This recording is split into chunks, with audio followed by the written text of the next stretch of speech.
L'histoire complète en une seule fois. Cette histoire captivante commence tout de suite. N'oubliez pas de vous abonner et de laisser un j'aime. Et gagnez le gros lot dès votre sortie. Je n'étais qu'un simple passant. J'ai accidentellement sauvé une femme au cœur brisé, qui était sur le point de mettre fin à ses jours. Liu Ruiyan, l'héritière de la famille Liu. Ce fut le coup de foudre pour moi. Je l'ai accompagnée pour l'aider à surmonter sa peine. Puis, nous nous sommes mariés. Cependant, un soudain accident de voiture lui a fait perdre ses 5 dernières années de mémoire. Sa mémoire est revenue à l'époque où elle aimait profondément son premier amour, Yi Tengcheng. Mais je n'aurais jamais imaginé que mes beaux-parents, qui m'ont toujours méprisée, profiteraient de l'occasion pour faire revenir Yi Tengcheng. Ils voulaient raviver la flamme entre lui et ma femme. Et ce qui m'a encore plus surpris, c'est que celle qui avait en souffert par amour, au point de presque renoncer à la vie, Liu Ruiyan, a simplement posé une question avec calme, laissant tout le monde figé sur place. L'odeur du désinfectant dans la chambre d'hôpital et le bip régulier du moniteur cardiaque était tout mon monde depuis 3 jours. Jusqu'à ce que les cils de Liu Ruiyan frémissent. Le monde a alors recommencé à battre. J'ai veillé ici pendant les 72 dernières heures, ayant l'impression de vivre un cauchemar sans fin. Mais quand elle a enfin ouvert les yeux sur son lit, je n'ai pu voir dans ses magnifiques yeux qu'un regard étranger et méfiant. Il ne restait plus aucune trace de son amour passé. « Qui êtes-vous » est la première chose qu'elle a dite. C'était une question pleine de doutes sur mon identité. Elle s'est réveillée, mais elle m'a oubliée. Les mots du médecin résonnaient dans mes oreilles. Chaque mot était comme une lame émoussée, coupant mes nerfs à plusieurs reprises. Lésion de l'hippocampe, amnésie rétrograde. Combien de temps a-t-elle oublié? Cela varie selon les personnes. Pour elle, cela représente 5 ans. 5 ans, incluant notre rencontre et notre amour. Jusqu'à notre mariage. Elle a tout oublié. Je n'ai pas été hystérique, ni même montré trop de tristesse. Parce que je savais qu'à ce moment-là, toute émotion intense ne ferait que l'effrayer davantage. J'ai tiré une chaise et me suis assis à une certaine distance de son lit. C'était une distance de sécurité, une distance où elle ne se sentirait pas agressée. Il s'est passé beaucoup de choses ces 5 dernières années. Nous nous sommes rencontrés il y a 3 ans, puis nous nous sommes mariés en décembre dernier. J'ai essayé de contrôler mes émotions, et d'une voix aussi calme que possible. Je lui ai raconté ce qui s'était passé durant ces 5 années. À cause d'un accident de voiture. Tu as perdu tes 5 dernières années de mémoire. Pour la convaincre, j'ai sorti mon téléphone. Mes doigts glissaient sur l'écran froid. Mon geste pour déverrouiller était très stable. Si stable que j'en étais moi-même effrayée. La première photo de l'album était nous, au sommet d'une montagne enneigée en Suisse. Je l'avais enveloppée dans mon manteau. Son nez était rouge de froid. Mais son sourire était plus éclatant que la neige. Je lui ai tendu le téléphone. Elle a regardé avec hésitation. Ses yeux étaient remplis de confusion et de méfiance. Il n'y avait aucune trace de familiarité. Les photos défilaient une à une. Dans les champs de lavande en Provence, elle avait glissé un petit bouquet de fleurs violettes. Dans mon col. Sur les rues pavées de Kyoto, vêtue d'un kimono, elle s'était mise sur la pointe des pieds pour m'embrasser. Dans la cuisine de notre maison, elle portait ma chemise blanche, avec un tablier rose décalé noué à la taille. Le visage couvert de farine. Elle brandissait une spatule en jouant à m'attaquer. Sur la photo, ses yeux étaient souriants. C'était l'image gravée dans mon cœur. Ce bonheur qui semblait déborder. Pour elle aujourd'hui, n'était qu'une étrangeté incompréhensible. Je l'ai regardée, essayant de trouver dans son expression glaciale une infime fissure, un léger relâchement. Mais il n'y en avait pas. Elle fronçait légèrement les sourcils, comme si elle regardait l'album d'un inconnu, qui n'avait rien à voir avec elle. Ce n'était pas elle. Je pouvais lire cette phrase dans ses yeux. Du moins, pas la personne dont elle se souvenait. Je me suis forcée à croiser son regard clair mais distant. Et j'ai dit, tu n'es pas obligé de me croire tout de suite. Tu peux faire tes propres recherches. Poser des questions à tous tes amis. Mais avant cela, j'ai une suggestion. J'ai ravalé l'amertume dans ma gorge. Et j'ai prononcé chaque mot clairement. Ne révélons pas immédiatement au public la nouvelle de ton amnésie. Cela évitera que des personnes mal intentionnées n'en profitent. Et lorsque tu interagiras avec les autres, tu pourras juger par leur réaction si ce que je dis est la vérité. Elle hocha légèrement la tête. la distance dans ses yeux s'atténuant un peu. Ensuite, elle m'a rendu mon téléphone. Comment s'est passé l'accident? Elle a enfin posé la question la plus importante.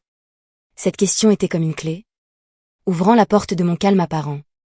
Ma pomme d'Adam a bougé de façon incontrôlable.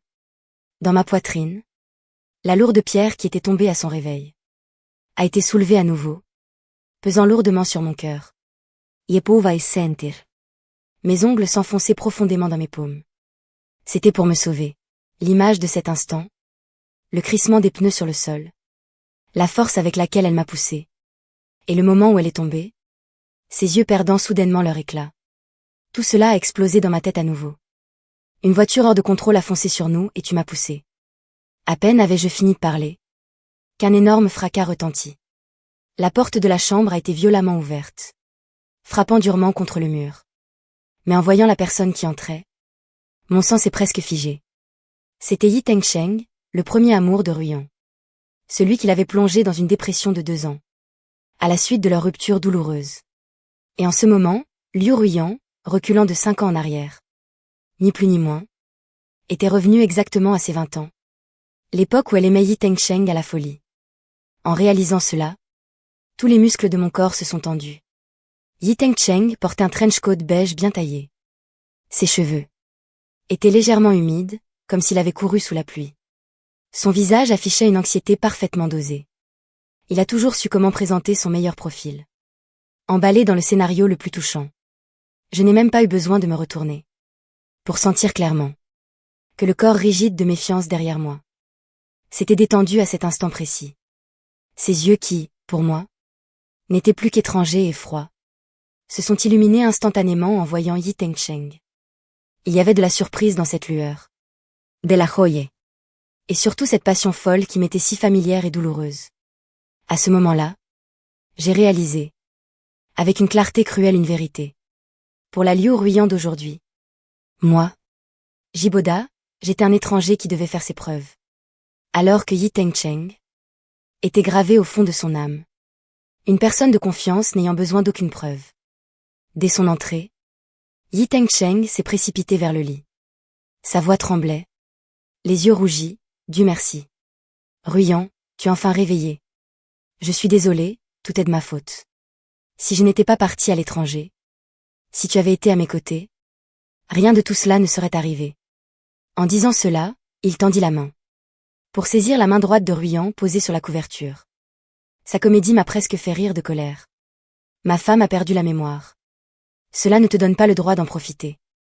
Avant même que ses doigts ne touchent Ruyan, j'ai attrapé son bras. Puis je l'ai tiré brusquement en arrière, l'éloignant du lit. Derrière lui, les parents de Ruyan, qui étaient entrés avec lui, affichaient leur regard habituel de mépris et de jugement envers moi. Mes beaux-parents. Mon regard glacial s'est fixé sur lui. Monsieur Yi, veuillez garder vos distances. Ruyan est ma femme maintenant. Après avoir été violemment repoussé, Yi Tengcheng s'est tourné vers moi avec fureur. Les yeux pleins d'une colère prétendument justifiée. Jiboda, comment peux-tu être aussi égoïste? Jusqu'à quand comptais-tu cacher cela? Ruyan a perdu la mémoire. Et tu as osé ne pas prévenir ses parents. Tu voulais profiter de son amnésie pour continuer à la tromper? Pendant que Yi Tengcheng me questionnait. Ma belle-mère avait déjà pris la main de Ruyan. Et ses larmes coulaient. Ma pauvre fille. Tu has tellement suffered. Regarde la vie que tu as menée ces dernières années. Nous t'avions bien dit que Jiboda. Ah. N'en parlons plus. Maintenant que Cheng est de retour. Tout va s'arranger. Mon beau-père a ajouté son grain de sel. Jiboda. C'est ça, bien prendre soin de ma fille? Tu es vraiment très calculateur. Marié depuis seulement 6 mois et tu agis déjà ainsi. Tu es un vrai loup ingrat. Après leurs remarques venimeuses, j'ai pu clairement sentir que le regard de Ruyan posé sur moi passait rapidement de la méfiance à la peur et au dégoût. Ce regard m'a glacé le sang. Mais je ne pouvais pas reculer. Derrière moi, il y a la femme que j'aime. Même si elle ne me reconnaît pas aujourd'hui, j'ai le devoir de m'assurer qu'elle ne soit pas manipulée. J'ai lentement relâché le bras de Yi Tengcheng. Et je me suis tournée vers mon beau-père. En l'appelant pour la première fois Monsieur Liu, sans politesse. L'accident est de ma faute, j'ai été inutile. Je n'ai pas pu la protéger. Je l'ai admis franchement. Car c'était la vérité. Puis j'ai changé de ton. regardant Yi Teng-cheng droit dans les yeux. Mais mon incapacité ne devrait pas servir de scène pour le jeu de certains. Mon regard balaya Yi Teng-cheng, puis se posa sur mes beaux-parents. Ma voix n'était pas forte, mais chaque mot était clair. Le conducteur responsable est au poste de police, avec toutes les dépositions enregistrées. La raison pour laquelle cette voiture a perdu le contrôle est clairement documentée. Si vous ne me croyez pas, avec vos relations, il ne sera pas difficile de vérifier par vous-même. Papa, maman, Ruyan a besoin de repos. J'ai regardé les deux aînés au visage blême. S'il y a quelque chose, parlons-en dehors. Ne venez pas ici avec vos spéculations et votre comédie. Pour l'effrayer, on se demande bien qui joue la comédie. Yi Teng-cheng repoussa violemment mon bras. Le regard venimeux. Il ricanait, prêt à ajouter quelque chose. Yi Teng-cheng. Une voix froide et légèrement faible retentit. Elle n'était pas forte, mais elle a instantanément coupé court à tout le vacarme. C'était Ruyan. Dans ses yeux qui regardaient Yi Teng-cheng, l'affection amoureuse était toujours présente. Mais il y avait aussi une acuité scrutatrice et calme. Tu es parti à l'étranger après? Une simple question, pourtant semblable à une arête de poisson, s'est coincée instantanément dans la gorge de Yi Teng-cheng. Sa fausse tendresse est devenue immédiatement ridicule. L'expression sur son visage s'est figée un moment. Puis il a tenté de se justifier précipitamment, Ruyan. Il y avait une raison. Écoute-moi t'expliquer. Liu Ruyan n'a prêté aucune attention à ses excuses. Son regard est devenu encore plus perçant. Quand es-tu revenu? Les yeux de Yi Teng-cheng ont commencé à fuir. Et sa voix s'est faite hésitante, je viens de rentrer. Dès que j'ai su pour ton accident, je suis accouru. Donc, toutes ces années, jusqu'à mon mariage. Tu étais à l'étranger, c'est ça? Liu Ruyan a baissé les yeux, cachant les émotions sur son visage. Inconsciemment, avec le pouce de sa main droite, elle s'est mise à frotter doucement la base de son annulaire gauche. C'est à cet endroit-là, juste avant l'accident, qu'elle portait l'alliance que j'avais dessinée pour elle. Ce geste n'a duré qu'un instant. Puis elle s'est arrêtée brusquement, comme brûlée. Une lueur de surprise a traversé ses yeux. Et moi, qui observais calmement depuis qu'elle avait parlé. Debout sur le côté. Je n'ai pu m'empêcher de ressentir une onde d'émotion. Frotter l'alliance sur son annulaire était une habitude que Ruyan avait prise après notre mariage.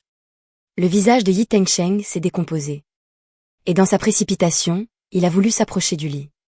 Mais comment pourrais-je le laisser faire? Je me suis interposée fermement pour l'arrêter.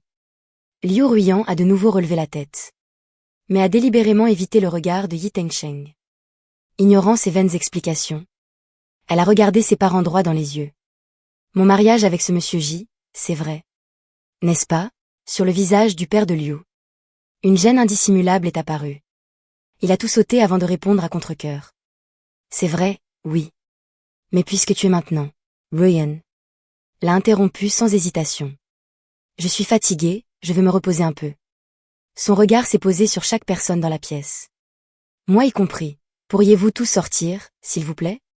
La porte s'est refermée doucement derrière moi, séparant mon monde de celui de Ruyan. Dans le couloir, il ne restait que moi, Yi Teng-cheng. Et les parents Liu, l'air embarrassé. L'air semblait figé. La lumière blafarde allongeait et déformait les ombres de chacun d'entre nous. Jiboda, il faut qu'on parle. Yi Teng-cheng a parlé le premier. Sur son beau visage, la fausse inquiétude avait disparu, remplacée par une arrogance froide et hautaine. Je l'ai ignoré. Je me suis tournée vers mes beaux-parents. Même si leur regard me glaçait le cœur. J'ai gardé une politesse de base. Papa, maman, Ruyan a besoin de repos. Je comprends votre inquiétude. Mais l'émotion ne résoudra rien pour le moment. Ma belle-mère a ricané froidement. Et a détourné la tête, ne voulant visiblement plus m'adresser la parole. Mon beau-père, le visage sombre, me scrutait de haut en bas. Jiboda. Tu ferais bien de prier pour que Ruyan aille bien. Sinon, maintenant, c'est moi que Ruyan aime. La voix de Yi Teng-cheng a retenti, avec la satisfaction de quelqu'un qui crie victoire. Il s'est approché de moi, arrangeant ostensiblement le col de son trench coat. Hors de prix, les yeux pleins de mépris. Tu n'es que le patron d'une petite boîte, avec des diplômes médiocres, qui a profité de la situation avec quelques ruses. Moi, je suis l'héritier de ma famille. Ce que je peux offrir à Ruyan, c'est un niveau de vie que tu n'atteindras jamais. Dis-moi. Avec quoi comptes-tu rivaliser contre moi? Ruyan et moi sommes du même milieu. Jiboda, tu n'es qu'un imposteur. Un remplaçant pathétique. Maintenant que le véritable amour est de retour. Il est temps pour toi de dégager. En voyant son visage empreint d'arrogance et de supériorité. J'ai soudain trouvé cela plutôt amusant. Monsieur Yi, votre assurance est vraiment toujours aussi aveugle. Ma voix était calme, mais a réussi à figer son sourire. Séduire à tout va à l'étranger. Vos superbes photos dans diverses fêtes. Voulez-vous que je les imprime? Pour que Ruyan puisse les admirer. Et ce fameux diplôme étranger dont vous êtes si fier. Comment se fait-il que j'ai entendu dire qu'il y a eu des accusations de fraude académique sous votre vrai nom? Bien que l'affaire ait été étouffée. Il n'y a pas de fumée sans feu, n'est-ce pas? Ma voix était posée, mais incisive comme un scalpel, disséquant son apparence parfaite. D'ailleurs, il y a autre chose qui m'intrigue. J'ai fait un pas vers lui, fixant ses yeux fuyants. Depuis que Ruyan a décidé d'être avec moi, j'ai entendu dire que votre position dans la famille est devenue un peu précaire. Surtout depuis que votre frère si compétent a été muté de la filiale au siège central. Votre père semble avoir une préférence pour lui désormais. Comment cela se fait-il? Serait-il possible que l'héritier autoproclamé n'ait d'autres valeurs que son alliance avec la famille Liu? Chacun de mes mots était comme une aiguille, piquant précisément là où son ego était le plus fragile. Le visage de Yi Tengcheng est passé du blanc au rouge, puis du rouge au livide. Il tremblait de rage, me pointant du doigt en balbutiant. Tu, incapable de sortir la moindre réplique. Finalement, la rage au ventre, il a lâché.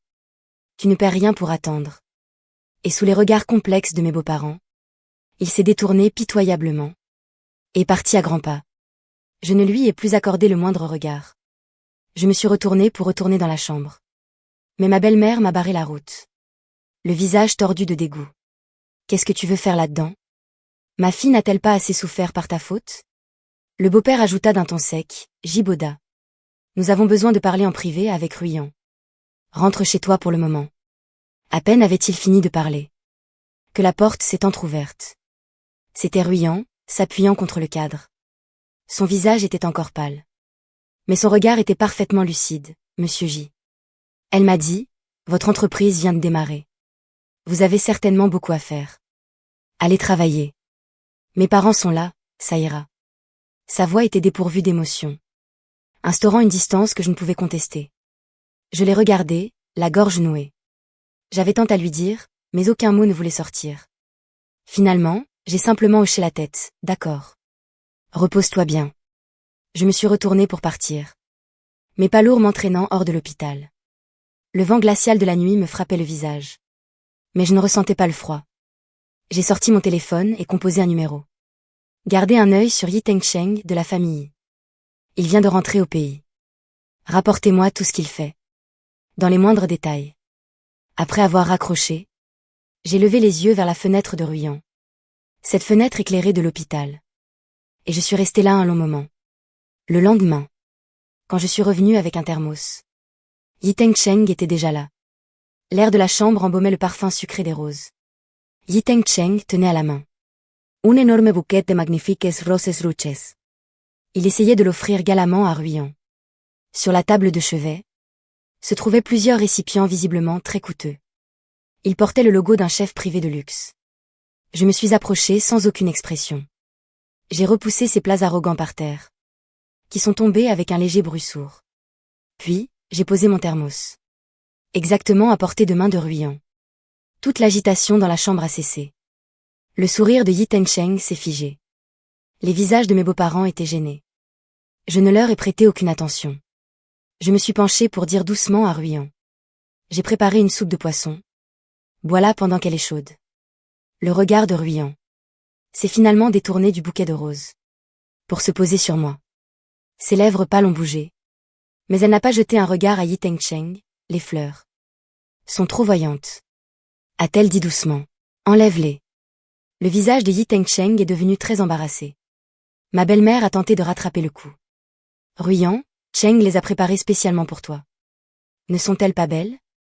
J'ai dit de les enlever. La voix de Ruyan était encore faible, mais d'une fermeté indiscutable. J'ai regardé froidement Yi Tengcheng. Et j'ai dit calmement, vous ne comprenez pas le français, monsieur Yi. Ruyant vous a demandé d'enlever ces fleurs. Ou bien voulez-vous continuer notre discussion? D'hier soir?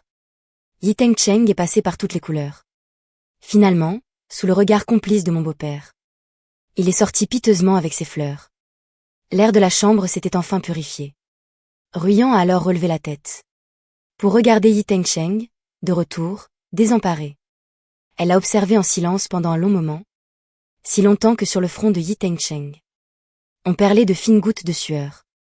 Yi Tengcheng, dit-elle enfin. Sa voix était calme comme une eau profonde.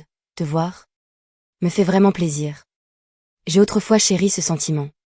Les yeux de Yi Tengcheng se sont illuminés, croyant saisir une bouée de sauvetage. Il voulut parler avec empressement. Mais Ruyant changea brusquement de ton, sans lui laisser l'occasion de l'interrompre.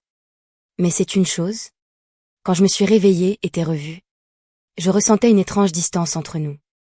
Jusqu'à ce que j'apprenne ton départ à l'étranger. Ruyant, ce n'est pas ce que tu crois. Laisse-moi t'expliquer. Eating Chang Panaquate.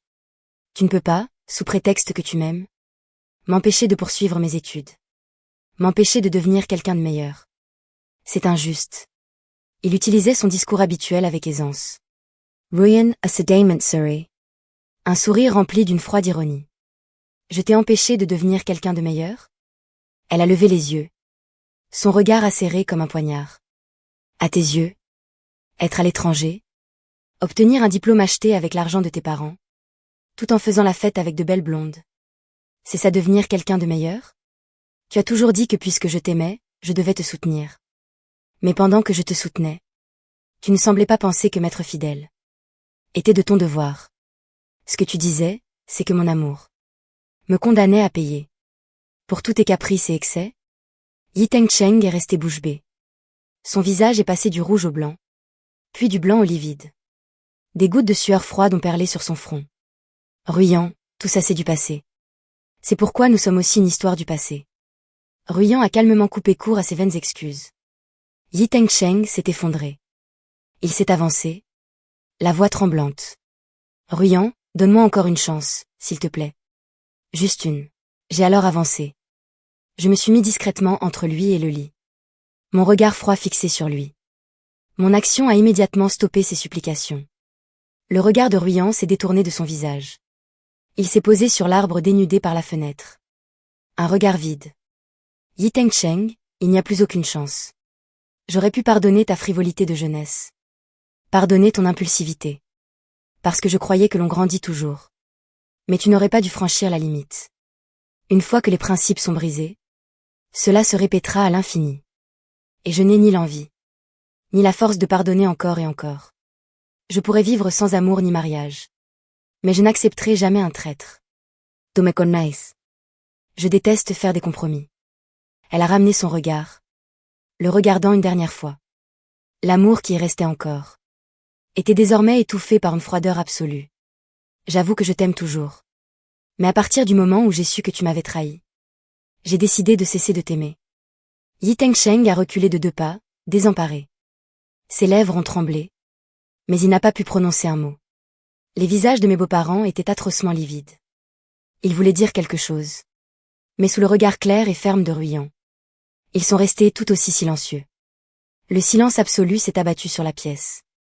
Finalement, Yi Tengcheng, semblant avoir perdu toute sa force, a traîné ses pieds lourds et a quitté misérablement la chambre. La chambre était d'un silence de mort. J'ai regardé Ruyant. Elle gardait la même posture. Le dos droit, comme une fleur de prunier bravant la tempête de neige. C'est alors que mon regard s'est brusquement figé. Une goutte de liquide rouge écarlate a coulé entre les doigts de sa main gauche et a atterri sur les draps blancs. C'était tellement vif. Mon cœur, comme écrasé par une main invisible, a raté un battement et j'ai cessé de respirer. J'ai avancé rapidement, sans prêter attention à sa douleur ni à ses protestations, et j'ai forcé sa main gauche serrée à s'ouvrir. Sa paume était glacée et mouillée. Je ne savais pas si c'était de la sueur ou du sang. Un doigt à la fois, avec la plus grande douceur. J'ai desserré ses doigts recroquevillés. Un éclat de porcelaine blanche, tranchant, était profondément enfoncé dans sa paume. Le sang coulait à flots. J'ai regardé cette horrible blessure dans sa main. Puis ses yeux obstinés, où brillaient des larmes refoulées. La douleur m'étouffait presque. Avant, elle avait mis 2 ans pour réussir à surmonter la douleur de sa rupture avec Yi Tengcheng. Mais à cause du caprice du destin, elle, à cet instant, devait, alors qu'elle l'aimait le plus, affronter encore une fois sa trahison. L'immense douleur qui se cachait derrière cela dépassait de loin tout ce que je pouvais imaginer. Elle avait elle-même tranché avec son passé, mais d'une manière incroyablement cruelle, se punissant alors qu'elle l'aimait toujours. Elle a tenté de retirer sa main, mais sa force était bien faible. « Lâche-moi » a-t-elle murmuré, la voix légèrement rauque. Je l'ai ignorée. Avec mon autre main, j'ai appuyé rapidement sur le bouton d'appel près de son lit. Ensuite, j'ai levé lentement la tête. Fixant Freudment. Mes beaux-parents abasourdis. C'est cela que vous vouliez? La forcer à voir quelqu'un qu'elle ne voulait pas voir. À entendre des choses qu'elle ne voulait pas entendre. La forçant, juste après son réveil, à rouvrir de ses propres mains ses blessures. Êtes-vous satisfait maintenant? Leur visage passait du blanc au rouge. Ils n'ont rien pu dire. L'infirmière est rapidement entrée. En voyant la blessure à la main de Ruyan, elle a été choquée. Monsieur J, laissez-nous faire. J'ai hoché la tête. Je me suis reculée pour laisser l'infirmière nettoyer et bander la blessure. Depuis ce jour, Yi Tengcheng n'est plus jamais apparu. Les visites de mes beaux-parents sont devenues rares. À chaque fois, il portait une expression complexe d'hésitation, ne disant finalement que quelques mots banals. Dans la chambre d'hôpital, l'odeur désagréable des roses avait disparu, remplacée par l'arôme de la soupe chaude, que j'apportais chaque jour avec soin. Un mois passa, s'écoulant calmement, sans aucune agitation. La santé de Ruyan s'était bien rétablie. La blessure à sa main avait cicatrisé, ne laissant qu'une petite cicatrice rosée. Le jour de sa sortie, il faisait très beau. J'avais réglé toutes les formalités. Elle avait enlevé sa blouse d'hôpital et portait la robe beige que je lui avais apportée. Debout silencieusement près de la fenêtre, elle regardait la rue animée en bas. La lumière du soleil traversait la vitre, ajoutant un doux contour doré à sa silhouette, la faisant ressembler à un tableau fragile. Sur le chemin du retour, nous sommes restés silencieux. Elle est restée appuyée contre la fenêtre, observant le paysage défiler rapidement, comme une touriste fraîchement débarquée, essayant de mémoriser les traits de la ville. Notre maison était un appartement en hauteur au centre-ville. Il n'avait pas le faste et la grandeur de la villa des Liu, mais chaque décoration à l'intérieur avait été choisie et arrangée ensemble par nous. J'ai ouvert la porte. Une chaleur familière m'a accueilli. La lumière du soleil entrait par les immenses baies vitrées, projetant de larges taches lumineuses sur le sol. De fines particules de poussière dansaient dans l'air. À l'entrée se trouvaient toujours ses chaussons en peluche préférés. Sur les murs du salon étaient accrochées les photos de nos voyages. Sur le balcon, ses pots de plantes. Ces plantes grasses que j'avais bien entretenues étaient verdoyantes et pleines de vie. Sur la table, le bouquet d'iris blanc était encore frais. Je l'avais remplacé juste avant de partir ce matin. Tout ici était tel qu'elle l'avait laissé, rempli des traces de notre vie ensemble. Elle se tenait sur le pas de la porte sans entrer immédiatement. Elle regardait simplement en silence. Dans ses yeux clairs, la méfiance et la froideur de l'hôpital avaient disparu, faisant place à un sentiment de réconfort inexprimable. Comme un petit bateau ayant longtemps dérivé, trouvant enfin un port où accoster. Elle enfila ses chaussons et avança pas à pas dans cette maison, qui lui semblait complètement inconnue. Elle resta silencieuse. Du bout de ses doigts, elle caressa le doux dossier du canapé, puis les livres posés côte à côte sur l'étagère, et la surface froide de la table à manger. Enfin, son regard s'est posé sur moi. Elle s'est approchée de moi lentement, a levé sa main gauche.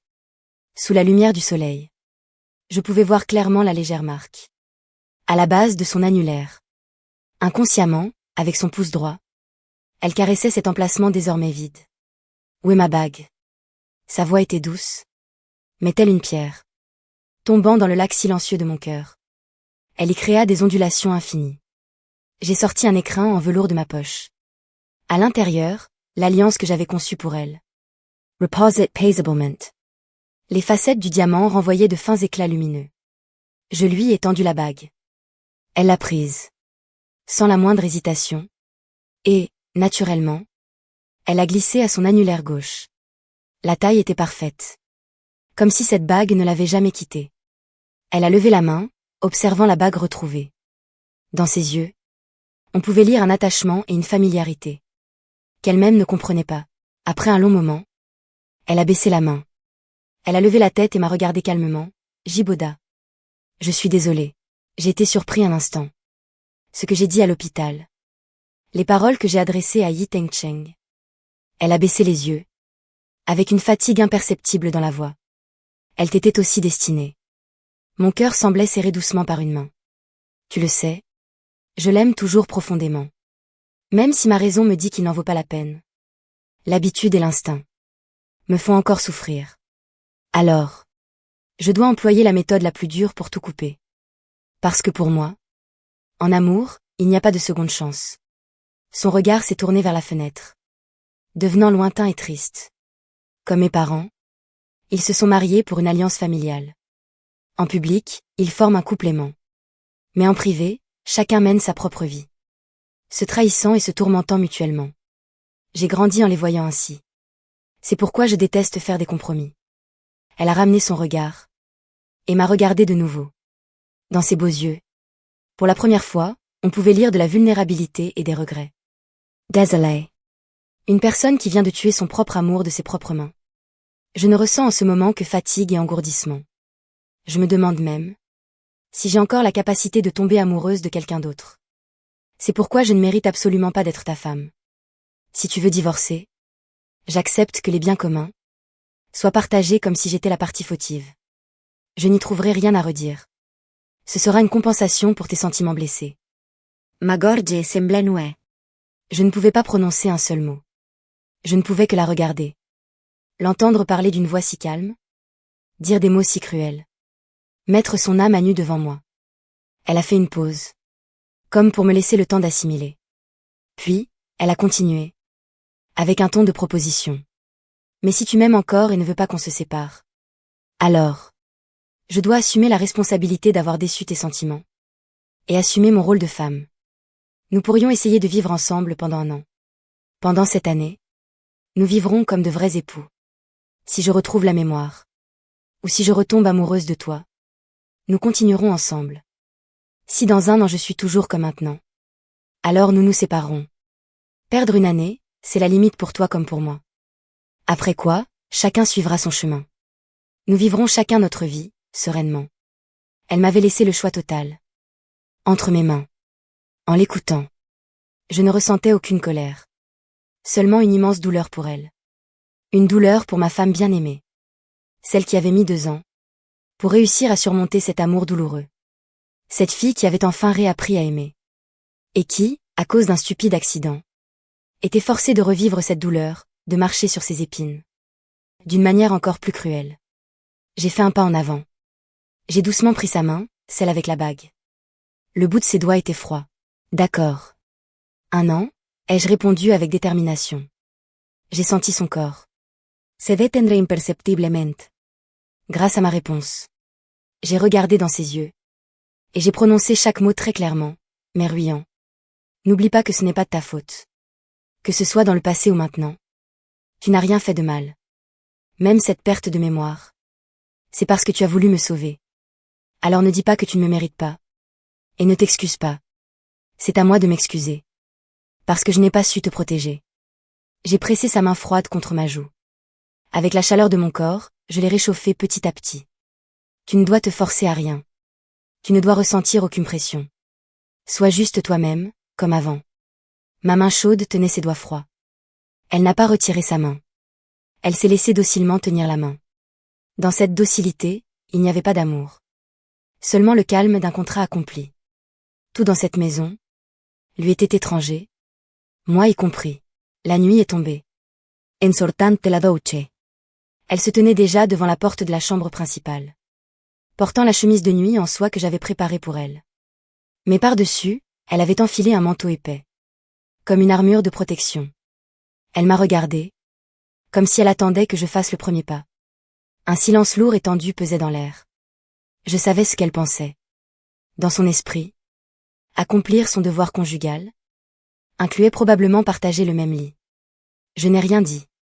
Je suis entrée directement dans la chambre. J'ai sorti du placard une couette. Et des oreillers de rechange. Elle m'a regardé faire. Et a finalement parlé. Avec un ton incompréhensible. Que fais-tu? Je vais dormir dans la chambre d'amis. Je suis passée à côté d'elle, oreiller en main. Nous sommes mariés. M'a-t-elle rappelé? Son ton ne trahissait aucune envie. C'était seulement la voix du devoir. Je me suis arrêtée. Je me suis retournée vers elle. Ruyant, j'ai accepté qu'on vive ensemble pendant 1 an. Pas pour que tu te forces. Tu n'as pas à jouer le rôle d'une épouse parfaite devant moi. Je veux seulement que tu sois Liu Ruyant. Bonne nuit. Après avoir dit cela, je ne me suis pas attardée. Je suis entrée dans la chambre d'amis. J'ai doucement fermé la porte. Notre cohabitation a ainsi commencé d'une manière semblable à d'étranges colocataires. Elle a perdu 5 ans d'expérience et de connaissances. Elle ne peut pas retourner travailler dans l'entreprise familiale. Ses parents semblent aussi l'accepter. Ils ne la forcent pas. Alors, elle passe la majeure partie de son temps à la maison. Elle lit des livres qu'elle a déjà lus auparavant. Mais elle n'a plus aucun souvenir de ses livres professionnels. Elle essaie de se remettre à niveau. Mais le plus souvent, elle reste perdue dans ses pensées. Nos bais vitreis donne directement sur le grand fleuve qui traverse la ville. L'eau du fleuve coule jour et nuit sans s'arrêter. Elle s'assoit souvent sur le tapis, genoux contre poitrine. Elle regarde le fleuve pendant des heures. Sans dire un mot, sans aucune expression. Comme une sculpture délicate mais sans âme. Y sabes qu'elle digérait ce douloureux souvenir, qui avait été violemment ravivé concernant Yi Tengcheng. Elle avait coupé les ponts avec le passé de la manière la plus radicale. Mais les blessures mettent du temps à guérir. Je ne la dérangeais jamais. Je me contentais de changer l'eau. Des iris blancs dans le vase chaque matin avant de partir. Le soir, en rentrant, je préparais le dîner pour nous deux. Elle ne mangeait pas beaucoup. Mais elle finissait toujours son assiette en silence. Puis elle me remerciait. Poliment, mais avec distance. Comme 2 étrangers fraîchement rencontrés. Mon entreprise traversait une période de croissance cruciale. Un projet important était dans une impasse. J'étais débordée de travail. Je ne dormais que 3 ou 4 heures par nuit. Ce soir-là, en rentrant chez moi épuisée. Il était plus de minuit. Le salon n'était pas éclairé. Seule la lumière de la lune filtrait à travers les immenses baies vitrées. Une couche de givre semblait recouvrir le sol. Je pensais qu'elle dormait déjà. En changeant de chaussures, j'ai aperçu cette silhouette familière et frêle. Elle était assise devant la fenêtre. Dans cette même posture que j'avais vue tant de fois. Regardant fixement la surface du fleuve à l'extérieur. Mon cœur a été légèrement piqué. J'ai ralenti le pas en m'approchant. J'ai retiré mon manteau. Je l'ai posé sur ses épaules. Son corps a légèrement tressailli. Comme si elle se réveillait d'un long rêve. Elle s'est retournée. Sous la lune, son visage était pâle, presque transparent. Dois-je rentrer? Sa voix était légèrement rauque. Il y avait un soupçon de confusion après sa rêverie. Sitôt, je me suis accroupie, la regardant dans les yeux. Il est déjà minuit et demi. Ruyant, une once de surprise a traversé son regard. Puis elle a compris. Elle était restée assise là tout l'après-midi. Et toute la soirée. Le temps ne semblait plus avoir de sens pour elle. Désolée, elle a baissé la tête. Sa voix était très faible. J'ai oublié l'heure. Ce n'est rien. J'ai ajusté le manteau sur ses épaules. Il fait froid, retourne dormir dans la chambre. Elle a hoché la tête. Elle s'est levée, et est rentrée en silence dans sa chambre. J'ai regardé son dos disparaître derrière la porte. Puis, je me suis assis lentement.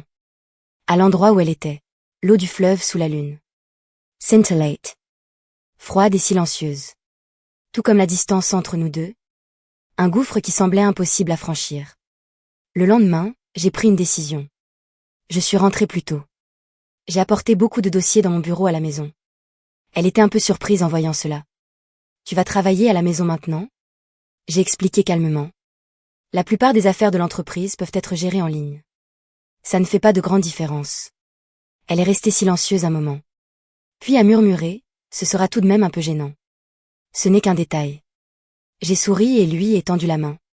Voulant effleurer sa joue. Mais je me suis arrêtée en l'air. Un peu désolée, je m'apprêtais à retirer ma main. Mais la seconde suivante. Elle a attrapé ma main avec la sienne légèrement fraîche. Puis fermement, elle a posé ma paume. contre sa propre joue. Chaleur et fraîcheur se sont rencontrées à ce moment-là. Et ainsi, j'ai passé la plupart de mon temps à la maison. Et elle s'est peu à peu habituée à venir lire dans le bureau. Elle disait qu'il n'y avait pas de fenêtre ici. Une semaine plus tard, j'étais débordée par un projet de partenariat. Mes sourcils étaient froncés, formant un nœud serré. La porte du bureau a été poussée silencieusement. C'était Liu Ruiyan. Elle portait un verre de lait chaud. Et est entrée sans faire de bruit. Le verre chaud a été doucement posé à côté de ma main. Sans faire le moindre bruit. J'ai massé mes tempes douloureuses. J'ai poussé un soupir. J'ai pris le verre de lait et l'ai regardé avec gratitude. Un problème? Elle s'est assise en face de moi. Son regard se posant sur les documents étalés sur mon bureau. Le projet du groupe Ongi est encore indécis. Tu hésites entre l'option A et l'option B? Mon cœur a bondi. J'étais surpris qu'elle prenne l'initiative de parler. J'ai tiré sur ma cravate. J'ai hoché la tête. Oui, le fonds Yuanang pour l'option A est trop gourmand. Mais bien que l'entreprise derrière l'option B offre de bonnes conditions, je sens que quelque chose cloche. Elle s'est appuyée contre le bureau. Par habitude, elle a caressé son alliance. As-tu déjà pensé qu'il y avait une autre alternative? J'ai été pris de court. Comment ça? Elle a pris un dossier sur la table. Puis, elle a dit d'un ton très calme. Ce qui te tracasse, ce n'est pas de choisir A ou B. J'ai levé la tête pour la regarder. Elle a esquissé un léger sourire. Et a continué. Tu es juste coincé par l'idée même du partenariat. Quand deux options présentent des défauts évidents. Le problème ne vient peut-être pas des options elles-mêmes. Mais de la raison pour laquelle tu n'as que ces deux-là. J'ai immédiatement haussé un sourcil. Elle a levé deux doigts. Et a expliqué clairement, le problème est très simple. Il n'y a que deux fonds. L'entreprise B promet d'avancer les fonds. Et c'est précisément ce qui est le plus suspect. Le cycle de retour sur investissement du projet Ongi est d'au moins 1 an et demi. D'où une jeune entreprise comme B. Sortirait-elle un flux de trésorerie aussi important? Pour avancer des fonds sur un projet qui pourrait coûter des centaines de millions? D'où vient son argent? As-tu vérifié ses investisseurs affiliés? Et ses récentes transactions de capitaux importants? Se pourrait-il qu'un cadre supérieur, à l'intérieur du groupe Ongi, utilise l'entreprise B comme une coquille vide, pour effectuer des transferts d'intérêts, et faire passer le projet d'une main à l'autre? J'ai instantanément eu des sueurs froides dans le dos. Parce que, faisant confiance à la réputation de Ongi, je n'avais vérifié que la surface de l'entreprise B, sans jamais creuser sous cet angle. Son ton est resté calme. Deuxièmement, les risques. Ce que tu dois considérer, ce n'est pas combien tu gagneras si tout se passe bien, mais ce que tu perdrais au pire en cas d'échec. Le pire résultat avec A, c'est une faible marge bénéficiaire. Et beaucoup d'épuisement, mais ton entreprise ne risquera pas la faillite. Et avec B? Si leur chaîne de financement est falsifiée, ou s'il y a un piège derrière eux, en cas de problème en cours de route, c'est ton entreprise qui sera piégée. Elle pourrait être entraînée dans la chute par ce seul projet. Elle m'a regardé, et m'a demandé en détachant chaque mot, as-tu les moyens de parier en ce moment? Après avoir dit cela, elle s'est rassise sur le côté. Et s'est remise à lire tranquillement son livre de finances. Mais moi, j'avais l'impression d'avoir été frappée par la foudre. Figée sur place. Dans mon esprit, un flashback a soudainement surgi. Me ramenant un après-midi d'il y a 2 ans. À l'époque, j'hésitais entre lancer ma propre entreprise. Ou chercher un emploi stable. La question est simple. Es-tu prêt à te contenter de ce genre de travail pour le reste de ta vie? Deuxièmement, as-tu envie, dans ta vie, de tenter un coup audacieux? J'ai répondu que je n'en étais pas satisfait et que je voulais essayer. Puis elle a souri. Un sourire aussi éclatant que le soleil en plein été. Elle a tapoté sa poitrine et a dit. Alors pourquoi hésiter? Fantz, si tu échoues, fais-moi un beau sourire. Et je t'entretiendrai. Je suis sortie de mes souvenirs. Et j'ai regardé à nouveau cette fille qui lisait tranquillement devant moi. Ses souvenirs ont disparu. Mais cette intelligence gravée dans son âme, cette détermination et cette capacité à voir l'essence des choses, sont toujours là. Elle est toujours elle. Maruyan. À cet instant, les nuages sombres qui pesaient sur mon cœur depuis des jours ont semblé être balayés par ces quelques mots. Je l'ai regardé, la gorge légèrement nouée. J'ai senti mon cœur, autrefois un peu vide, se remplir à nouveau de chaleur. Depuis ce jour dans le bureau, où ces mots m'ont réveillé, l'atmosphère entre nous a semblé changer subtilement. Cette barrière invisible et intouchable, mais aussi solide que la glace, a semblé être brisée par ces mots calmes et tranchants. Une fine fissure est apparue, laissant enfin filtrer un rayon de soleil. Je continuais à travailler à domicile. Le bureau est devenu l'endroit où nous passions le plus de temps en journée. Elle ne restait plus simplement à serrer son livre, en s'asseyant silencieusement dans un coin. Parfois, elle levait la tête pour me regarder, fronçait les sourcils devant l'écran de l'ordinateur, puis lançait soudainement une remarque, souvent en plein dans le mille.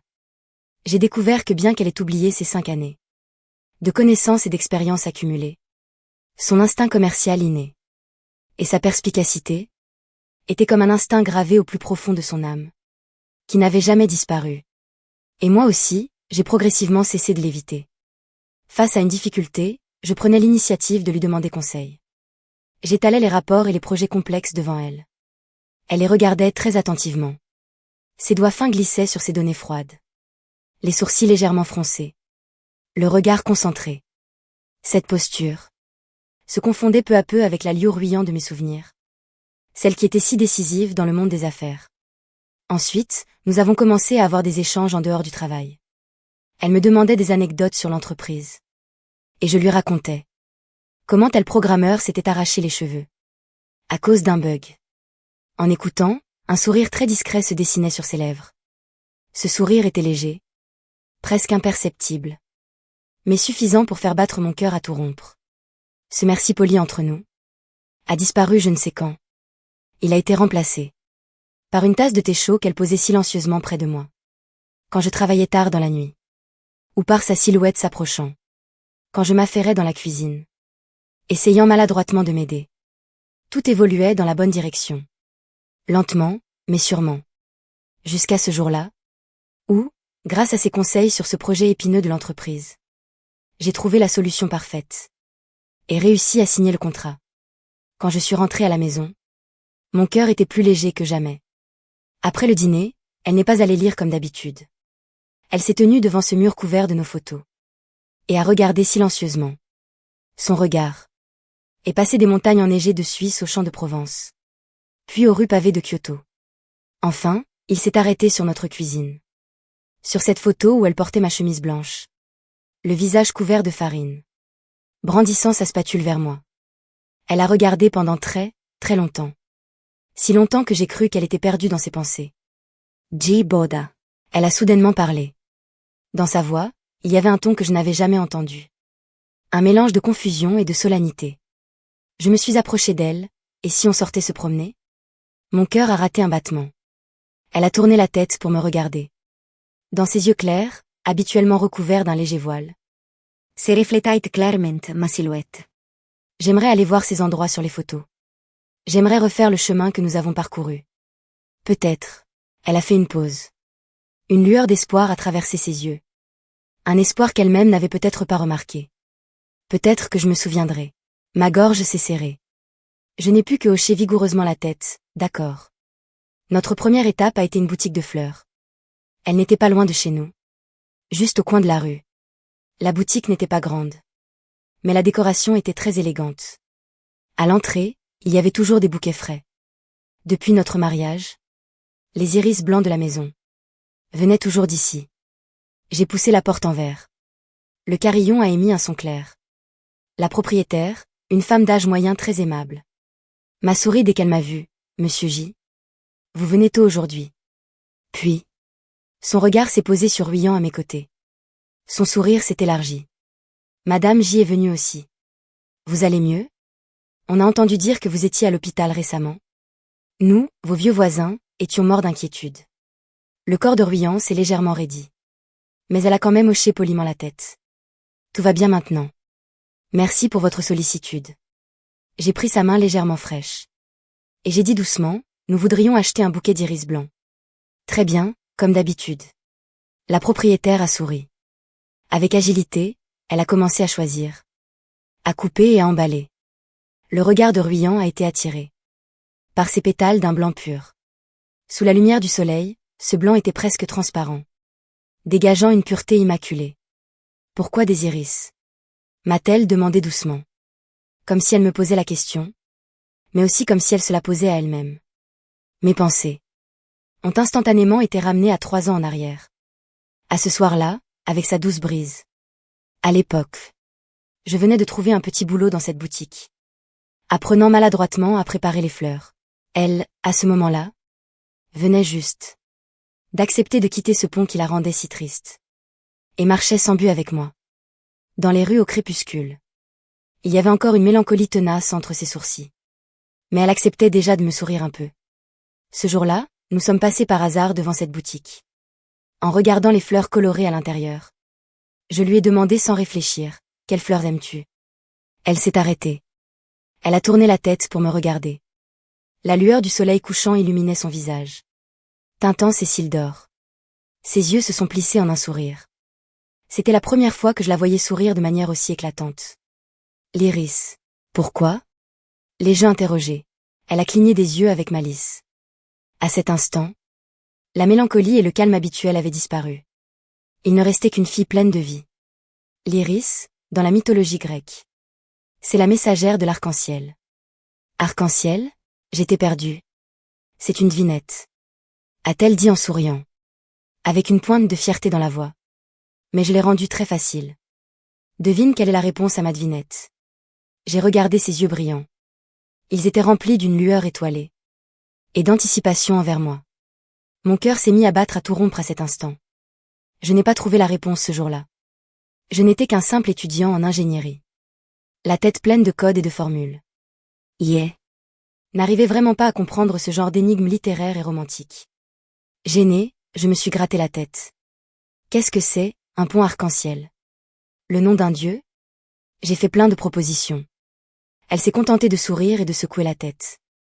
Le lendemain, j'ai utilisé mon salaire de petit boulot pour acheter un grand bouquet d'iris blancs. Puis, je l'ai attendue près du pont avec les fleurs. Quand elle m'a vue, quand elle a vu ce bouquet de fleurs d'un blanc pur dans mes bras, elle a d'abord été surprise. Puis elle s'est mise à sourire. Ce sourire était encore plus éclatant que la veille. Comme un ciel dégagé après la pluie. Propre et limpide. Elle ne m'a pas redemandé la réponse. Elle a juste pris les fleurs. Les serrant contre elle avec précaution et tendresse. Et moi, à ce moment-là, me suis soudain rappelé une phrase lue je ne sais où. J'avais oublié les mots exacts. Mais l'idée générale était. Avant de te rencontrer, je n'avais jamais pensé à me marier. Après avoir rencontré, je n'ai jamais pensé à me marier avec quelqu'un d'autre. Boda, la voix de Ruyan, m'a tiré de mes souvenirs tumultueux. Je suis revenue à moi. Et j'ai vu qu'elle me regardait d'un air scrutateur. La propriétaire de la boutique nous tendait déjà le bouquet emballé. J'ai tendu la main pour le prendre. Parce que tu avais dit que tu les aimais. J'ai répondu doucement en la regardant dans les yeux. Je n'ai pas évoqué cette devinette. Ni la réponse. Je me suis dit qu'il valait peut-être mieux qu'elle s'en souvienne par elle-même. Elle a pris les fleurs. Elle a baissé la tête pour respirer le parfum frais des pétales. Une confusion tenace persistait dans son regard. Inconsciemment, avec le pouce de sa main droite, elle s'est mise à caresser l'alliance sur son annulaire gauche. Ce geste était si naturel, comme si elle l'avait fait des milliers de fois. En quittant la boutique, nous avons marché lentement le long de la rue. Le soleil était agréable. La brise était douce. Elle marchait à mes côtés, tenant ce bouquet d'iris. Il y avait environ la longueur d'un demi-bras entre nous. Ni trop loin, ni trop près. On se promenait souvent comme ça avant ? A-t-elle soudainement demandé. Oui, j'ai hoché la tête. Presque tous les jours.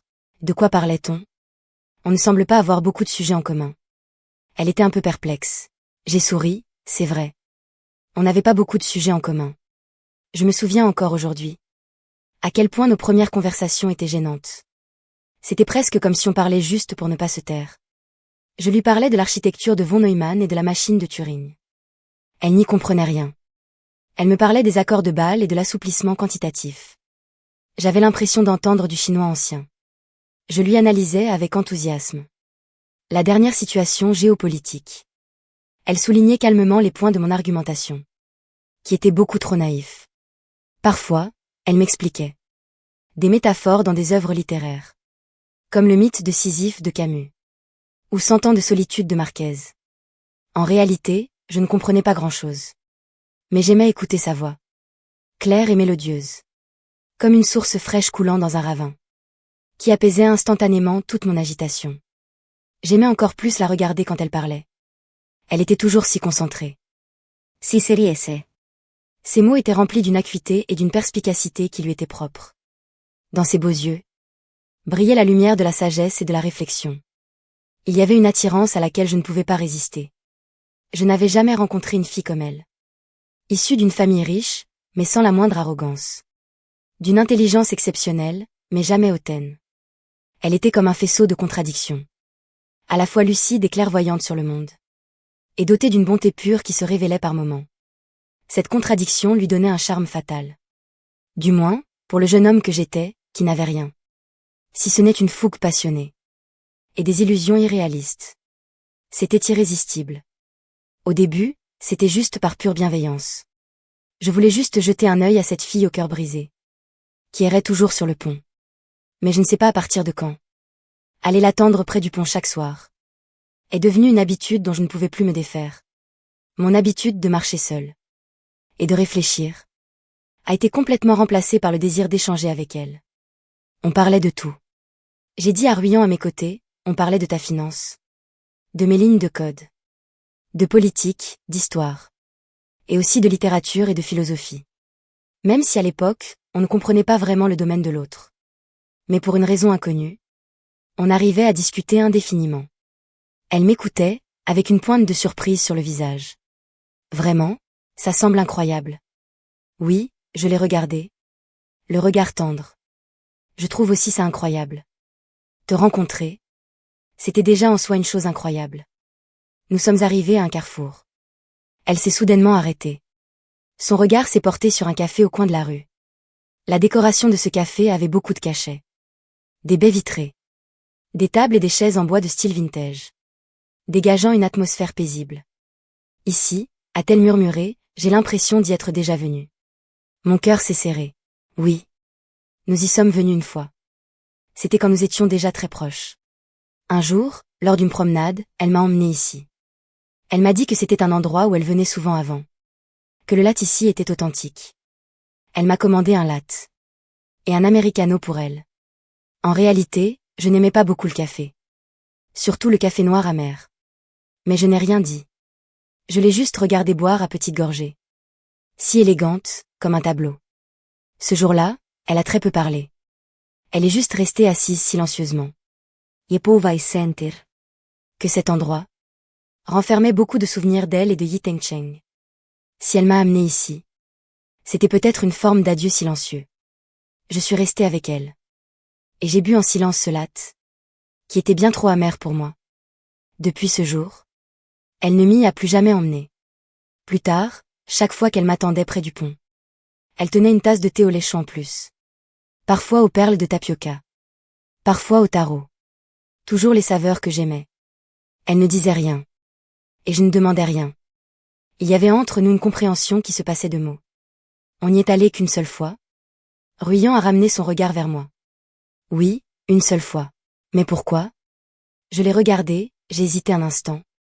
Puis j'ai décidé de dire la vérité. Parce que tu as remarqué que je n'aimais pas vraiment le café. Alors après, chaque fois qu'on se voyait, tu tenais toujours du thé au lait. Elle est restée stupéfaite. Elle a baissé les yeux vers le bouquet d'iris qu'elle tenait. Puis a levé la tête pour me regarder. Les émotions dans ses yeux étaient trop complexes pour que je les comprenne. Après un long silence, elle a dit doucement. Alors on va acheter un thé au lait maintenant? Mon cœur a semblé être doucement caressé par une main chaleureuse. D'accord. Finalement, nous n'avons pas traversé la rue. Nous nous sommes retournés pour aller dans une autre rue. Là où se trouvait la boutique de thé au lait où nous allions souvent plus tard. Elle a commandé 2 thés au lait aux perles. Exactement comme dans mes souvenirs. Peu de sucre, sans glaçons. Elle m'a tendu mon gobelet. Ses doigts ont frôlé le dos de ma main comme par inadvertance. C'était chaud. J'ai tenu ce gobelet. Et j'ai senti cette chaleur descendre jusqu'au fond de mon cœur. Nous avons continué à avancer. Sans nous en rendre compte, nous sommes arrivés sur ce pont. L'endroit où notre histoire a commencé. Et aussi la source de sa douleur. Il y a 3 ans, Liu Ruyan, à cause de la trahison et de l'abandon de Yi Tengcheng, a sombré dans une dépression amoureuse de 2 ans. Pendant cette période, elle venait sur ce pont tous les jours. Pas pour se suicider. Elle m'a dit elle-même qu'elle avait eu cette impulsion. Mais que sa fierté innée et sa raison l'en auraient toujours empêchée. Elle aimait juste regarder l'eau du fleuve en contrebas. Regardez ces poissons qui remontaient le courant sans se fatiguer. Elle disait qu'en les regardant, elle avait l'impression de se voir elle-même se débattre dans la boue. La première fois que je l'ai rencontrée, c'était ici. À l'époque, j'étais encore un étudiant pauvre. Chaque jour, je changeais de trajet pour me promener. Et réfléchir à des idées farfelues. Ce jour-là, je passais par ce pont. Et je l'ai vue. Elle se tenait au bord du pont. Portant une robe blanche. Sa silhouette était si frêle qu'on aurait dit que le vent l'emporterait. Elle ne pleurait pas. Et n'avait aucune expression intense. Elle regardait juste fixement la surface de l'eau. Son regard vide faisait mal au cœur. Je vai sentir. Cette tristesse intense qui émanait d'elle. Une tristesse impossible à dissiper. Je n'ai pas osé m'approcher pour la déranger. J'ai fait semblant d'admirer le paysage un peu plus loin. L'observant discrètement. Jusqu'à ce qu'elle se retourne et parte. Le lendemain, pour en avoir le cœur net, j'ai repris ce chemin. Et effectivement, à la même heure, je l'ai revue. Au même endroit. Dans la même posture. Cette fois, je n'ai pas pu m'en empêcher. Je me suis approchée. J'ai fait semblant, l'air de rien, de me tenir à côté d'elle. Puis j'ai commencé avec le ton le plus léger possible. Bonjour, est-ce que les poissons ici ont quelque chose de spécial? Elle a été surprise par ma voix soudaine. Elle s'est tournée vers moi. Il y avait un peu de méfiance dans son regard. Mais très vite, elle a percé à jour la maladroite bienveillance. Derrière mon approche, elle a secoué la tête. Sa voix était un peu rauque. Rien de spécial. Je me suis gratté la tête, sentant la situation un peu gênante. Je croyais qu'il y avait une merveille à voir. Comme tu viens tous les jours. Elle est restée interdite un instant. Puis elle a compris. Je ne vais pas faire de bêtises. A-t-elle dit calmement. J'aime juste rester un peu ici. Je sais, lui ai-je dit sérieusement en la regardant dans les yeux. Mais si une impulsion s'appelle une impulsion, c'est qu'on n'est jamais sûr qu'une fois. On ne perde pas le contrôle. Change d'endroit pour te promener. Lui ai-je suggéré. À force de regarder l'eau, l'humeur devient humide aussi. Elle n'a rien dit. Elle m'a juste regardé en silence. C'est ainsi que nos chemins se sont croisés. Après ça, elle s'est lassée des poissons dans l'eau. Et a accepté de quitter ce pont pour se promener avec moi. Et moi. Alors que je n'avais plus aucune raison de prendre ce chemin. Je continuais jour après jour à me diriger vers ce pont. Vers elle. C'est ici. Je me suis tenue au milieu du pont. Regardant Ruyant, qui s'était aussi arrêté à côté de moi. J'ai dit doucement. C'est ici que nous nous sommes rencontrés pour la première fois. Serrant son bouquet d'iris, elle s'est appuyée contre la rambarde. Le regard posé sur l'eau qui s'écoulait sans fin. Le vent soulevait les mèches de ses cheveux sur ses tempes. Frôlant ses joues pâles. Son regard se superposait peu à peu à celui de notre première rencontre il y a 3 ans. Il y avait de la tristesse, de la confusion et une sorte de nostalgie. J'ai aussi posé mon regard sur le fleuve. Avec un ton empreint de nostalgie et d'émotion. À l'époque, je t'ai demandé.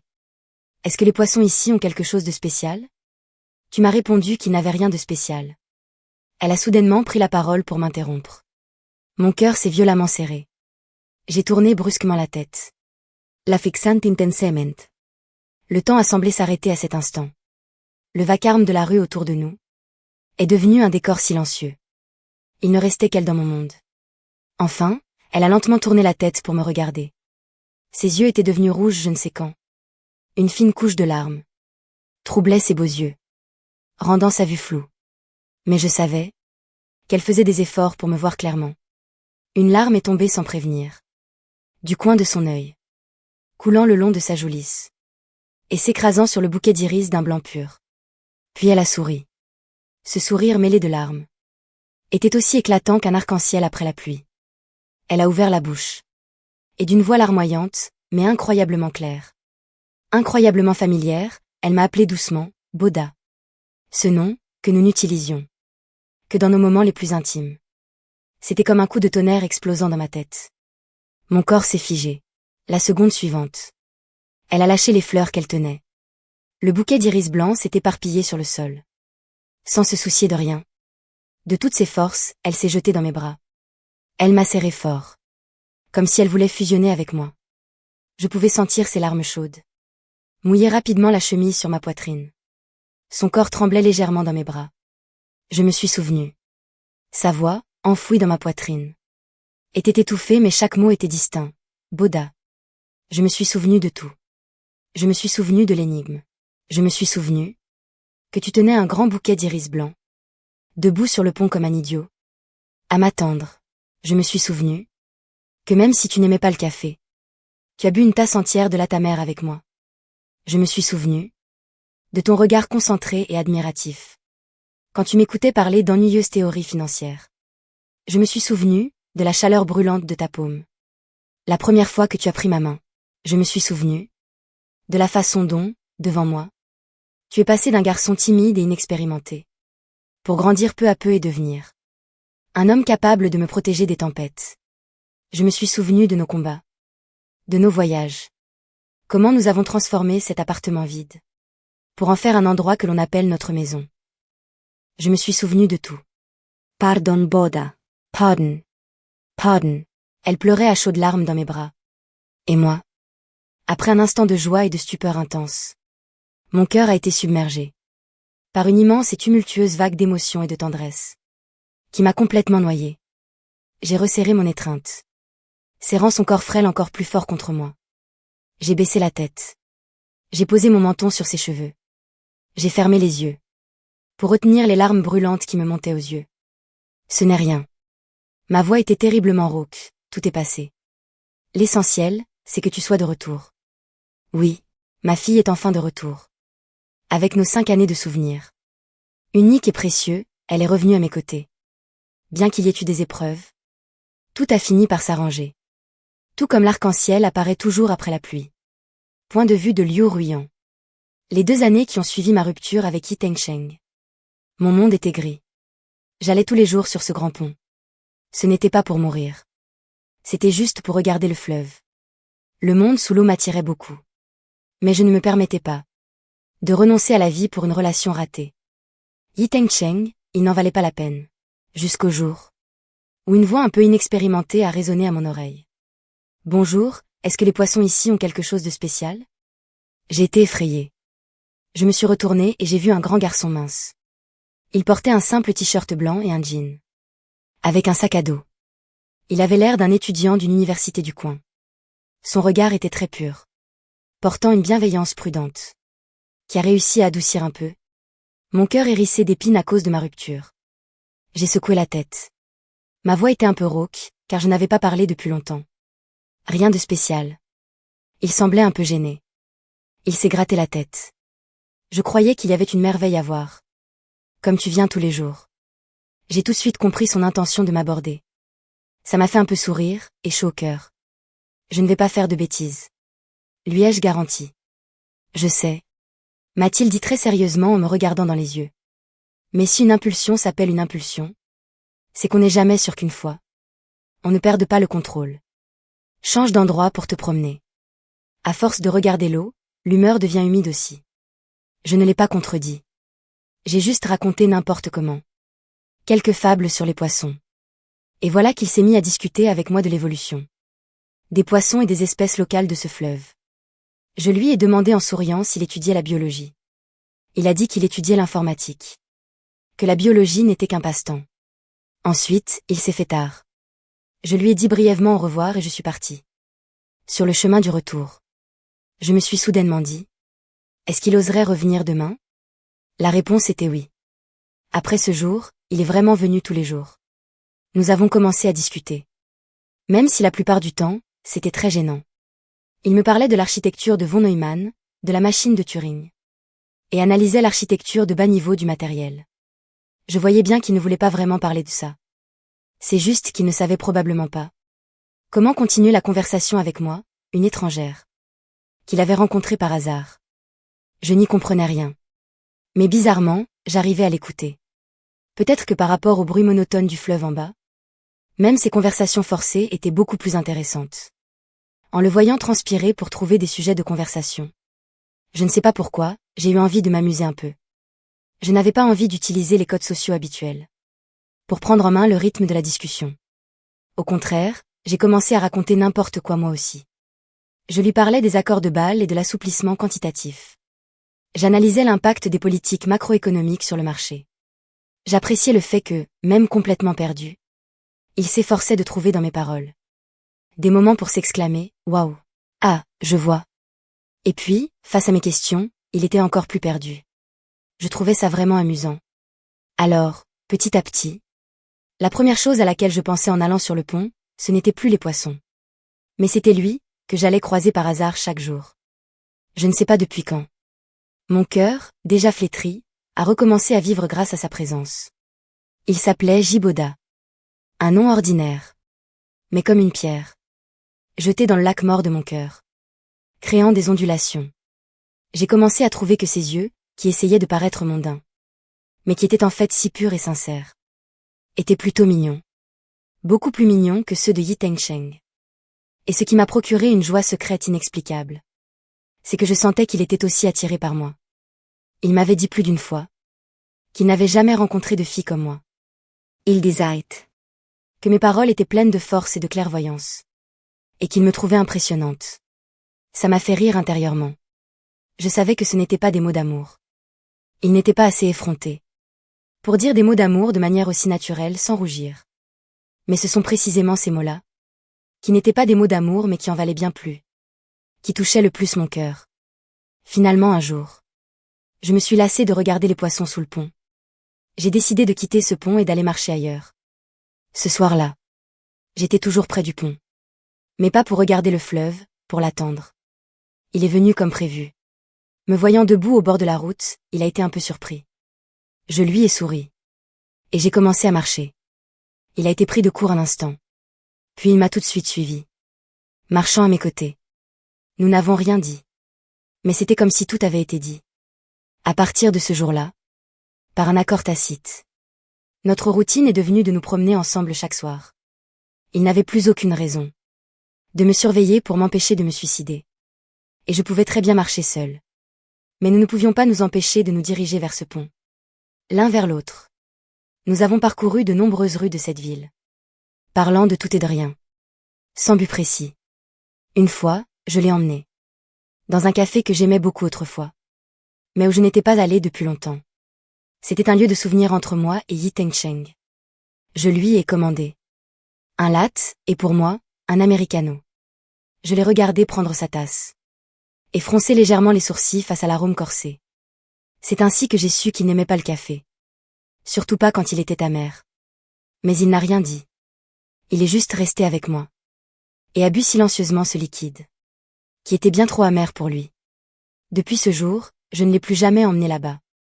Plus tard, j'ai essayé d'acheter du thé au lait. Il a beaucoup aimé.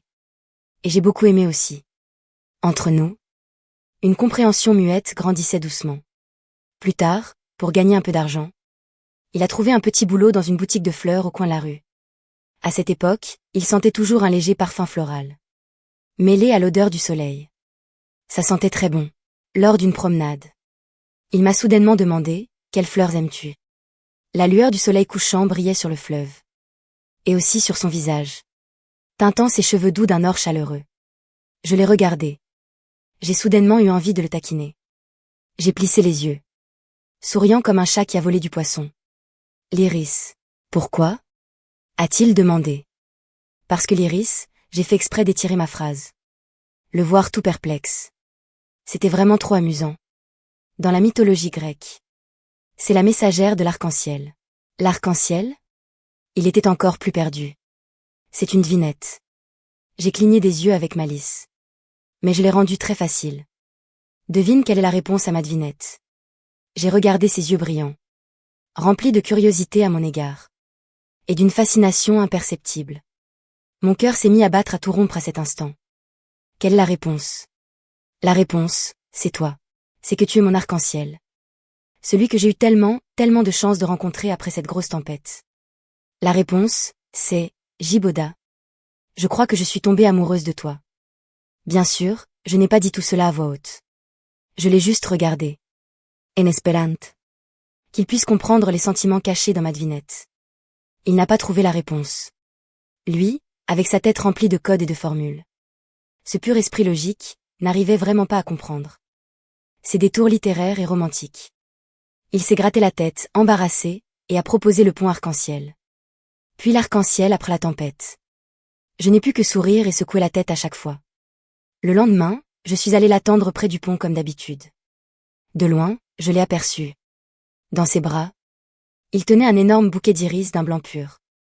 Sous le soleil couchant, il tenait ce bouquet. Comme un croyant fervent. Tenant toute sa foi.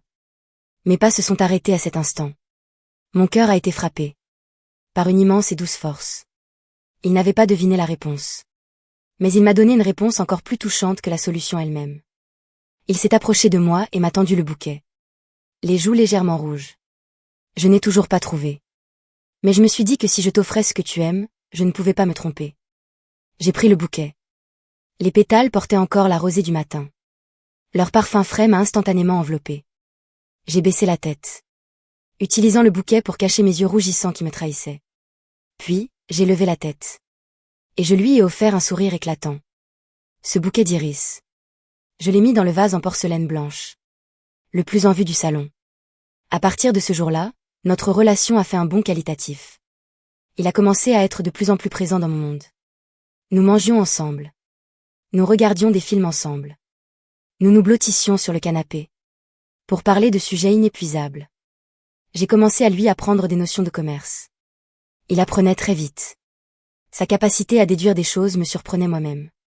J'ai découvert qu'il n'avait pas seulement un cœur sincère, mais aussi un talent et une intelligence incroyables, qui correspondaient à cette sincérité. J'étais de plus en plus convaincue qu'il n'était pas fait pour rester dans l'ombre. Il pourrait vraiment s'envoler haut. Et j'étais prête à être le vent qui le porterait. Nous nous sommes mis ensemble. La deuxième année, il a obtenu son diplôme. Avec mes encouragements, il a décidé de créer son entreprise. Je l'ai soutenu sans réserve. Je suis devenue le premier business angel de son entreprise. Quand mes parents l'ont appris, ils étaient tellement furieux qu'ils ont failli couper les ponts avec moi. Ils ne comprenaient pas pourquoi je rejetais l'héritier prestigieux de la famille pour choisir ce garçon pauvre, qui n'avait rien à leurs yeux. Ils disaient que j'étais folle. Peut-être bien. Mais je savais que j'étais plus lucide que jamais. J'étais fatiguée des calculs d'intérêt des mariages arrangés. Fatiguée du mariage de façade de mes parents, où ils se déchiraient mutuellement. Ce que je voulais, c'était simplement un amour pur. Et sincère. S'il n'y en avait pas, alors je pouvais très bien ne pas aimer ni me marier. Mais j'ai eu beaucoup de chance. J'ai rencontré Jiboda. Il n'était pas bête. Avec mon aide et mon soutien, sa nouvelle entreprise s'est développée à une vitesse qui a dépassé toutes mes attentes. Les critiques de mes parents à son égard ont également fini par disparaître. J'ai aussi commencé à reprendre les rênes de l'entreprise Liu. Tout allait dans le bon sens. Puis nous nous sommes mariés. Devant le bureau d'état civil. Nous tenions nos 2 livrets rouges. Souriant comme 2 idiots. Il a conçu pour moi une alliance unique au monde. Gravée avec les initiales de nos prénoms. Lors de notre mariage, nous nous sommes fait la promesse de nous aimer pour la vie. Nous avons acheté cet appartement en hauteur au centre-ville. Pas très grand, mais avec une belle vue. Ensemble, en partant d'un appartement vide. Nous l'avons décoré petit à petit pour qu'il nous ressemble. Le mur était couvert de photos. Prises lors de nos voyages à travers le monde. Au sommet des montagnes enneigées de Suisse. Il m'avait enveloppé étroitement dans son manteau. Embrassant mon nez rougi par le froid. Dans les champs de lavande en Provence. J'ai accroché un petit bouquet de fleurs violettes. À son col. Il souriait plus radieusement que le soleil. Sur les rues pavées de Kyoto. Je portais un kimono. Je me suis mis sur la pointe des pieds pour embrasser sa joue en cachette. Il m'a surprise. Et a repris l'initiative, m'embrassant à m'en couper le souffle. Et dans la cuisine de notre maison. Je portais sa chemise blanche. Avec un tablier rose complètement décalé. Le visage couvert de farine. Brandissant une spatule pour l'attaquer. Lui, il restait à côté. Avec un regard à la fois indulgent et résigné. Souriant en me regardant faire des bêtises. Ces moments de bonheur ont été figés par l'appareil photo. Et gravés au plus profond de mon âme. Je croyais que nous serions heureux comme ça pour toujours. Jusqu'à ce fameux accident. Ce jour-là, nous rentrions à la maison en nous tenant par la main. Discutant de nos projets pour nos prochaines vacances. Le soleil était agréable. La brise était douce. J'ai tourné la tête pour regarder son beau profil. Mon cœur était rempli d'une satisfaction et d'une paix sans précédent. Soudain, un crissement de pneus aigu et perçant a déchiré cette tranquillité.